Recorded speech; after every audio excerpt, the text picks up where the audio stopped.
प्यारे साथियों, अभी तक हम आपको अध्याय 7 में 7.1, 7.2 पढ़ा चुके हैं।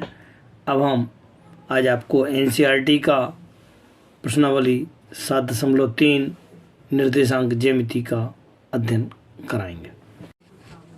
अब हम प्रश्नावली 3 प्रश्न क्रमांक 1, त्रिभुज का क्षेत्रफल ज्ञात करना जिसके शीर्ष आपके पास दिए हुए हैं 2, 3, -1, 0 और 2, -4। इनको हम चित्र के माध्यम से हम आपको समझा चुके हैं। एक को हम x1, y1, एक को दूसरे को x2, y2 और तीसरे वाले को x3, y3 काउंट कर लेंगे। अब हमको त्रिभुज के क्षेत्रफल का सूत्र मालूम है। त्रिभुज के क्षेत्रफल का सूत्र क्या होता है? 1/2 x1 ब्रैकेट में y2 माइनस का y1 प्लस x2 ब्रैकेट में y3 माइनस का y1 और प्लस x3 और y1 माइनस का y2 वर्ग मात्रक होता है। इसमें जाकर के मान रखना और कुछ भी नहीं करना है बस। अब आप x1 का मान रखेंगे 2, y2 का मान कितना है मेरे पास? y2 का मान 0 और माइनस माइनस प्लस का 4। इसके बाद फिर x2 का मान कितना है आपके पास? माइनस का 1, y3 माइनस का 4, माइनस का 3 और इस प्रकार से हम इसके मान रखते जाएंगे। जैसे भी मान रखेंगे फिर हम इसको कैलकुलेट कर लेंगे। तो 4 और ये माइनस का -4 -3 कितना हो जाएगा? माइनस का 7 हो जाएगा। और ये फिर इसके बाद हम 4 दूनी 8, 7 एकम 7, 3 दूनी 6, 8 7 15, 15 और 6 21, 21/2 वर्ग मात्रक इसका आंसर। क्रमांक 2 पहले का दूसरा, त्रिभुज के तीनों शीर्ष दिए हुए हैं, इसका क्षेत्रफल ज्ञात करना है। जैसे हमने पहले क्वेश्चन में किया हुआ, एक को x1 y1, एक को x2 y2 और तीसरे वाले को x3 y3 हमने इसको काउंट कर लिया है। फिर हमने क्षेत्रफल का सूत्र लगाया। क्षेत्रफल का सूत्र जो हम आपको पहले बता चुके हैं, बिल्कुल याद कर लीजिएगा, ये ऑब्जेक्टिव में भी आएगा। 1/2 x1 ब्रैकेट में y2 माइनस का y3 plus x2 y3 minus का y1 plus x3 y1 minus का y2। अब हम इनमें जाके वैल्यू रखेंगे। x1 का वैल्यू -5 है, फिर इन दोनों को रखना है -5 2 के, फिर 3 रखा हुआ है, फिर इन दोनों को रखना 2 -1 के, फिर 5 रखा हुआ है और 5 के बाद कितना आएगा? -1 प्लस का 5 हो जाएगा। अब आप इनके गुणनखंड करेंगे, वो उसको सॉल्व करेंगे। 1/2 ये -5 -2 बराबर -7 हो जाता है। 2 और 1 3 होगा, 5 में से 1 गया 4 होगा। इन दोनों का गुणा करेंगे, गुणा करने पे कितना आ जाएगा?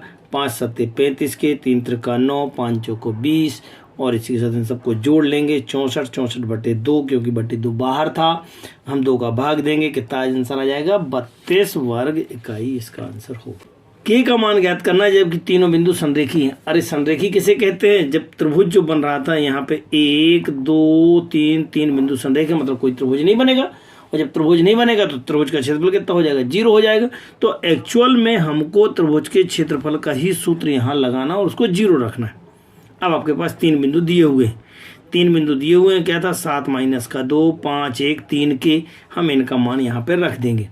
जैसे हम रखेंगे तो कितना हो जाएगा? 7 - 2 तो यहाँ पे 7 आ जाएगा, फिर 1 माइनस का k आ जाएगा, फिर अगली बार में x2 अर्थात 5 लिखना है, फिर y3 माइनस का y, तो ये k प्लस का 2 हो जाएगा, माइनस माइनस प्लस हो जाता है। x3 ये आपके पास 3 आ जाएगा, फिर इसमें से इसको माइनस करना है तो माइनस का 2 और माइनस का 1 = 0 के।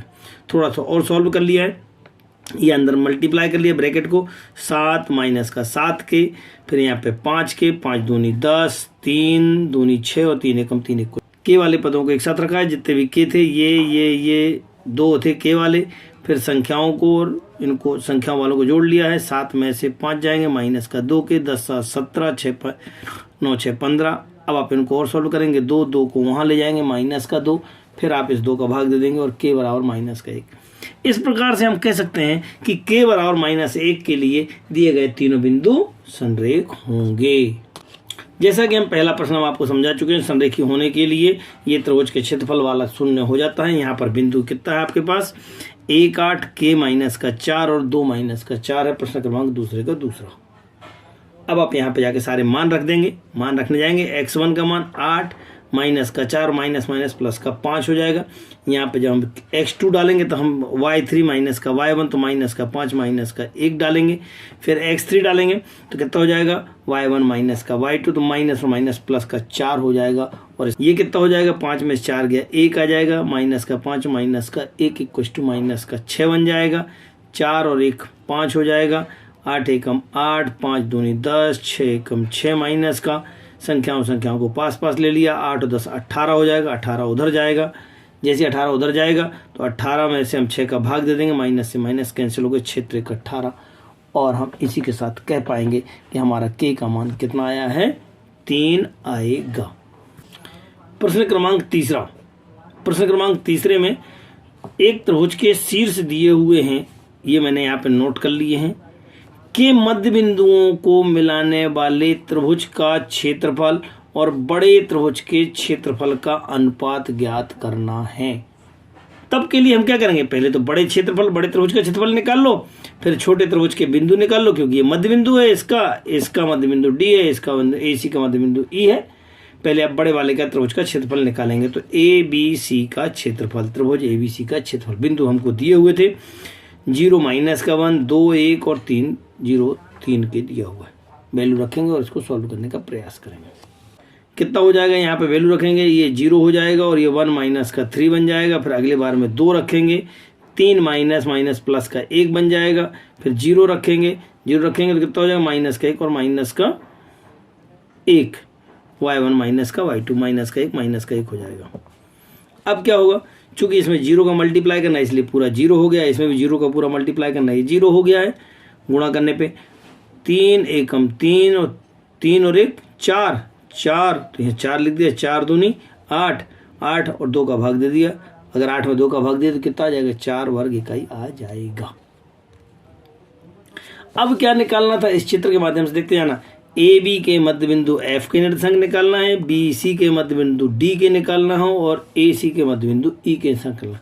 कैसे निकाले जाते हैं हम आपको पहले वीडियो में हम बता चुके हैं, मध्य बिंदु x1 प्लस x2 अपॉन 2 के और y1 प्लस y2 अपॉन 2 के। AB के मध्य बिंदु F के निर्देशांक निकालना तो x1 प्लस x2 अपॉन 2 के, ये निर्देशांक निकाले हैं तो 0 प्लस 2 अपॉन 2 के माइनस 1 अपॉन 1 अपॉन 2 के, इसको सॉल्व कर लिया, कितना आ गया 1 0 आ गया है। इसी प्रकार से BC के मध्य बिंदु D के निर्देशांक तो सूत्र लिख दिया x1 प्लस x2 अपॉन 2 के और y1 अपॉन y2 अपॉन 2 के। यहाँ पे रखने के बाद वैल्यू रख देंगे, वैल्यू रख करके इन दोनों को जोड़ेंगे, 2 एकम 2 3 और 1 4 बटे 2 तो 2 का भाग दिया, यहाँ पे 1 आ गया, यहाँ पे भाग दिया तो यहाँ पे आपके पास यहाँ पे 2 आ जाएगा। ऐसे CA का मध्य बिंदु निकालना था E, तो C और A के वहाँ चित्र में देखते जाएंगे, C और A के मध्य बिंदु देखें तो 0 प्लस 0 अपॉन 2 और 3 में से, इस प्रकार से हम इसके भी निर्देशांक ज्ञात कर लेंगे। कौन कौन से बिंदु निकले हमारे पास, ये निकल गया है यहाँ पे D, E और F बिंदु के निर्देशांक ज्ञात हो चुके हैं। अब हम D, E, F के क्षेत्रफल के लिए हमको D का, E का और F का बिंदु मिल चुके हैं, उनका क्षेत्रफल निकालते हैं। क्षेत्रफल जो हम सूत्र की सहायता से निकाल ही चुके हैं पहले भी, और हम मान रखेंगे, जैसे इसमें मान रखेंगे और क्षेत्रफल निकालेंगे, इसका आंसर कितना आएगा 2 बटे 2 अर्थात 1 आएगा।